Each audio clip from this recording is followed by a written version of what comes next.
want to talk to you a bit about, with all of those kind of big stories, fast moving stories happening, how you find really good contributors. What defines the kind of companies in the space that you can go to for reliable opinion, contribution to a feature, even the inside scoop? What kind of works for you, Ali? Well, first of all, for myself, I am definitely an accidental journalist, if a journalist at all, in many ways. The first thing is, and this is very technical, if you like, which is being very, very responsive. Yes. So there have been on occasion where we think, oh my goodness, we've got a video going out tomorrow. We need somebody to talk about X, Y, and Z. If somebody responds to an email or a WhatsApp or a LinkedIn or whatever it may be straight away, and be able to move quickly, that's the first kind of big thing. The other way that we find our contributors is it is on kind of social conversations, because again, that equally means that people are more likely to be responsive, but also shows shows their kind of personality. Yeah. Because it's always we've had some people who are some of the, like, I think of one, I don't want to say their name, but we think of one person who, one of the smartest people I've ever met. I would say they're kind of, they make, a 200 plus IQ kind of person. So uncharismatic. They just couldn't convey their message across. And equally, we've had people that are sheer charisma, but are able to kind of help channel what other people are saying. So it's kind of the other element as well is it's not just being able to get people who are very knowledgeable, being able to express that in a really nice, succinct way. And in terms of what you need them to contribute to, is the majority video now? Does that become even more important, that they're, likable and concise and conveying a really compelling message because they're going to do it on film? Yes, I mean, for us at Fintech Finance, we were a YouTube channel first. Yeah. So video, but then equally all of our videos we transcribe and then write that up as well. Yeah. So for us, it's kind of, you need to kind of do both, and I think I'd say that's relatively constant across the board now. Yeah. Especially with the birth of LinkedIn Live, which has been, frankly, a bit of a game changer in the last 12 months. Yeah, absolutely. And what likability, credibility, right at the top of the list there. What else is it just opinions on breaking news that you're looking for from your contributors?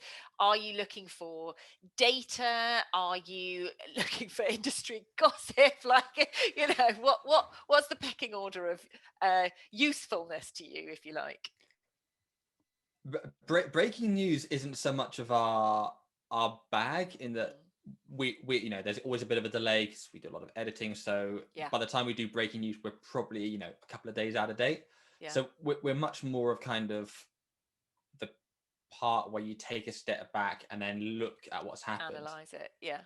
So for example, with GameStop, yes, mentioned we got a feature around it. We're not looking at just that, we're looking at everything surrounded that, and so it is definitely knowledge around a particular subject, as opposed to kind of the up and up breaking news. And I mean, for me personally, I love the gossip. I absolutely adore the gossip. Some of the things that you hear, and you're just like, that's incredible. By gossip, I don't just mean I mean the personal gossip as well. Like, oh my God, did you hear so and so's a drunk? That kind of stuff. We've got to get a kick somehow in this lockdown life. But one of the things we talk to clients about is standing for something ultimately. So those are the guys who I can talk to them because it's e-commerce, or I can talk to them because it's trading, or I can talk to them, so that I'm going to get gritty comment, somebody with a genuine perspective on how this is important to the industry, their space, around key specific topics, rather than maybe trying to be all things to all people. Exactly. I think it's not also just around the topic, it's around the region as well. Right. We are doing an interview coming up with whenever we end up talking about anything happening in Hong Kong, we get Mehdi Sudi from DBS, because he knows everything that's happening there. Plugged in. Equally similarly, if we're doing something in South Africa, we chat to the guys at Bank South Africa because they know everything that's happening there. Yeah. So there is kind of, we almost have in the back of our head a lot of regional experts, as well as if we're doing something around cash, we're going to get Ron Del Nevo, because the man will fight tooth and nail to keep cash in circulation. Yeah, no, absolutely. And I guess, the elephant in the room a little bit has been, and as I mentioned to you just before, 25 years in PR, I am an editorial first with his editorial first mindset. But the reality is we're in a very different landscape now, even than we were 12 months ago, let alone 5 years ago. And there is a much closer conversation between what's going to cut it editorially and where commercial conversations might need to happen. What's the reality for you at Fintech Finance? How does that play out? Right, this is me being very, very honest now. So people don't spend, like, we have a video, a physically printed, look at that, physically printed magazine, as well as a website as well. We got to get money from somewhere. It can't run off on fumes. So for us, it's about getting that ratio right between paid for content, but also good content as well. Yeah. One of the kind of ways that for us personally to try and do this, and I started the company, so we have an awful lot of freedom, which is, generally speaking, if you've paid us in the past to do some kind of advertorial or paid for piece, we're often like, what are you doing at the moment? Oh yeah, we'd love to do a write-up of that, kind of separate. So it is almost editorial, but you're also our client in the background. Yeah, there's part of the family, I guess. Yeah, that's a great expression. Part of the family. I think you can have that. If you're part of the family, we'll always, of course, if it's interesting, absolutely we will.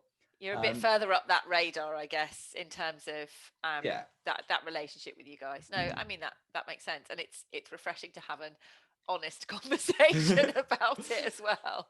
The other flip side that, and I think this is across the whole industry, is you got to find new forms of revenue, because I used to work for a company way back when, and the entire magazine was paid for. Right. And it was fine, but it was very obviously paid for, and I don't think that's a good way of doing things. Equally, I haven't gone out and spent $5.99 on the magazine that you could get off the shelf at WH Smith's for years. So one of the things that I'm desperately trying to grow from our end, a lot of video people, and they know, my video editors know what PSD2 is, which is kind of nuts. And I get them doing a lot of bespoke videos, a lot of corporate white labeled videos. And so because of that, if we're working on a corporate video for you, it's also like, of course we're going to do, some editorial with you as well. It's, as you mentioned, it's part of the family, and that's kind of, it's not very scalable for us as a whole, but it's certainly a good way to try and keep that ratio between sheer paid for adverts and equally sheer editorial. Yeah. The last question I've got for you, since I've probably seen you at Money 2020 China, Singapore FinTech Festival, all the different parts of the financial events world back when those events happened, which were a great way for staying connected. I mean, it now feels crazy that you had to travel halfway around the world to kind of, stay connected with both what's happening in the industry and the kind of players within it. How do you match that? Because, it doesn't look like those big tentpole events are going to be coming back in exactly the same way anytime immediately soon. How do you manage to stay plugged in then? Are you literally just talking on Zoom to people all the time? Yeah, pretty much. I think, as Zoom and social, I saw someone say that LinkedIn is the conference sessions now, right? And Twitter's the bar afterwards. Right. That's nice. I like that as kind of, and I mean, it's tough. I genuinely, I really, it was particularly Cybos actually this year is where it really got me. There's people that I see every year at Cybos, and it's kind of the only time I see them, and it was kind of like, I'm not gonna, you don't kind of bump into them in any kind of other way, and not just even people that, you're the the person that gives out the tickets every year at Money 2020 or Cyboss that I always bump into and end up chatting. It's people like that, and it kind of got me a bit. I haven't been as good as keeping in touch as I would have wanted to, but I think we've done all right. Yeah. Yeah, you need I know we did with Cyboss a couple of video pub quizzes, which kind of sort of was as close as you could get at the moment. Yeah. When you're on a kind of a team working together on something, but it's not the same. I think you need those random meetings that you get from events, the kind of overhearing stuff that you think, what's that person talking about? I love eavesdropping at events. Yeah, stay away from the events. It's difficult to replicate, eavesdropping on Twitter is not quite the same thing, is it? And, for better for worse, sitting and listening to those sessions is not the same when you're doing it in your kind of home office or what have you. So it'd be interesting to see how and when that kind of evolves back to anything near normality during the course of this year. What's it been like on the PR front though? Because usually, you guys would want to be trying to get your people on stage, and now it's first there's probably kind of pros and cons because you don't have to travel, so you can go to a lot more.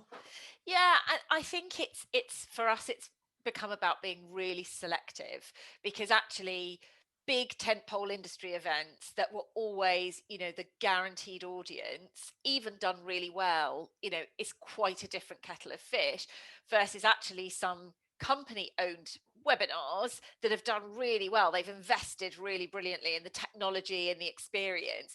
And so actually a mix of speaker opportunities, which might include some of the tentpole, but also just includes, chatting to industry associations, magazines and publications like yours doing their own events, and other companies, non-competing companies, about kind of how they can add value there. I think it's a much more holistic picture than you can turn up at Money 2020 or you can turn up at FinTech Connect and bang, those are the job done kind of thing. You have to look at it much more in the round, I think, at the moment. Absolutely. Where do you think the events, because I'm hoping September it might be the kind of sort of, they're going to look different, aren't they? That's the thing. They're going to be.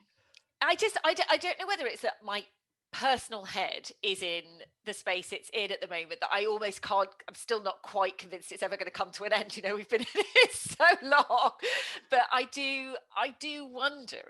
I just. Will people be so desperate for life to go back to normal that it will just, in a snap, we're all at those big events mingling again? Or will people take pause and just go, well, actually, I don't need to travel to Singapore. I don't need to travel to New York for these. And there become a kind of hybrid way forward, I think, and also we have seen some people invest so well in brilliant webinars that are completely interactive. It's not just like a more informal Zoom chat like this, and that has its own resonance, and I think it has its own value, and I don't think that will just kind of disappear. So I guess the short answer is I don't know. We'll have to watch this space a little bit, but I feel like some kind of hybrid outcome will be what comes forward. Yeah, for sure.